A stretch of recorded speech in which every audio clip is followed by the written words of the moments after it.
പത്തനംതിട്ട ജില്ലയിലെ കോഴഞ്ചേരി താലൂക്കിൽ ആറന്മുള എന്ന സ്ഥലത്തെ പഞ്ചപാണ്ഡവന്മാർ നിർമ്മിച്ച മഹാക്ഷേത്രമാണിത്. ഈ ക്ഷേത്രത്തിൽ അഷ്ടമി രോഹിണി, തിരുവോണ ദിവസം, ഇങ്ങനെ ഈ വക പ്രത്യേക ദിവസങ്ങളിൽ ഏറ്റവും പ്രധാനപ്പെട്ട ദിവസങ്ങളാകും. വ്യാഴാഴ്ച ദിവസം ഉച്ചശീവേലി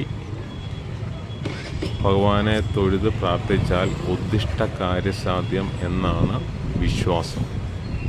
ശബരിമല സീസൺ കാലത്ത് പന്തളത്ത് നിന്നും ആരംഭിക്കുന്ന തിരുവാഭരണ ഘോഷയാത്ര ഇതുവഴിയാണ് കടന്നു പോകുന്നത്. അതുപോലെ തന്നെ ഉത്രട്ടാതി, ചിങ്ങത്തിലെ ഉത്രട്ടാതി ദിവസം പ്രതിഷ്ഠാദിനമായി ആചരിക്കപ്പെടുന്നു. അതിൻ്റെ ഭാഗമായിട്ട് അവിടെ 50-60 പള്ളിയോടങ്ങൾ ഘോഷയാത്ര നടത്തുകയും മത്സര വള്ളംകളിയായി നടത്തിയും വരുന്നു. ഈ ക്ഷേത്രത്തെക്കുറിച്ച് കേരളത്തിലെ മലയാളികളായിട്ടുള്ള മിക്കവർക്കും അറിയാവുന്ന ഒരു ക്ഷേത്രമാണ്. എങ്കിലും ഇതിൻ്റെ പ്രത്യേകതകളെക്കുറിച്ച് ഒരു പക്ഷേ വളരെ ചുരുക്കം ചിലർക്ക് മാത്രമായിരിക്കും അറിയാവുന്നത്. ഇതിന് ക്ഷേത്രത്തോടനുബന്ധിച്ച് നാട്യരൂപങ്ങൾ, കലാരൂപങ്ങൾ, അതുപോലെ തന്നെ വാസ്തുവിദ്യാ ഗുരുകുലം, അതുപോലെ തന്നെ ആറന്മുള കണ്ണാടി എന്ന ചരിത്രപ്രസിദ്ധമായ പഞ്ചലോഹത്തിൽ നിർമ്മിച്ച പ്രത്യേകതരം ലോഹക്കൂട്ടുകളാൽ നിർമ്മിക്കുന്ന ഈ പരിസരങ്ങളിൽ നമുക്ക് കാണുവാൻ സാധിക്കും.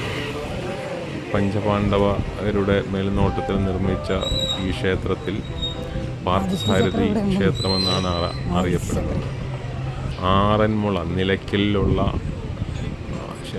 വിഗ്രഹം, മഹാവിഷ്ണുവിൻ്റെ വിഗ്രഹം ആറന്മുളയിൽ കൊണ്ടുവന്ന് ഉദയപുരം എന്ന് പറയുന്ന, പണ്ട് ഉദയപുരം എന്നറിയപ്പെടുന്ന ഈ സ്ഥലത്ത് ആറന്മുളയിൽ കൊണ്ടുവന്ന് കോഴഞ്ചേരിയിലെ മാരാമൺ എന്ന് പറയുന്ന സ്ഥലത്ത് നിന്ന് മണ്ണ് വാരി തറകെട്ടി നിർമ്മിച്ച ക്ഷേത്രമാകുന്നത്.